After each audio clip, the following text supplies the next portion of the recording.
আজ পর্যন্ত এই বাড়িতে কেউ প্রেম করেনি, আমাকে দেখে শেখ। আমি প্রেম করে বিয়ে করেছি? ওই তো এরকম থোবড়া, ওই থোবড়া দেখে কেই বা প্রেম করতো?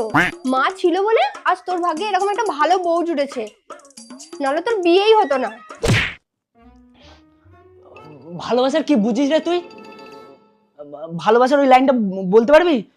ভালোবাসা ভালোবাসে তাকে শুধুই ভালোবেসে কি ছিল গো? ভালোবাসা ভালোবাসে শুধুই তাকে ভালোবেসে ভালোবাসায় বেঁধে যে রাখে।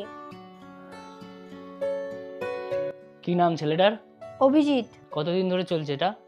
3 বছর। কি 3 বছর ধরে এসব চলছে আর বাড়িতে কাউকে জানানোর প্রয়োজন বোধ করিসনি? কেন, বৌদি তো সব জানে। আচ্ছা, তুমি সব জানতে তবু আমাকে বলার প্রয়োজন বোধ করোনি, তাই তো? তোমার আজকে হচ্ছে। শুধু আমি না, মা আর দীপও জানতো। বাহ, বাড়ির সবাই জানে ব্যাপারটা, শুধু আমি জানি না, তাই তো? তাহলে এখন আমায় বলছিস কেন? একেবারে বিয়ে করেই চলে আসতিস। ওটাই তো প্ল্যান ছিল, কিন্তু এদের কাছে তো কানা করিও নেই। তুই যদি একটু বিয়ের খরচাটা দিতিস।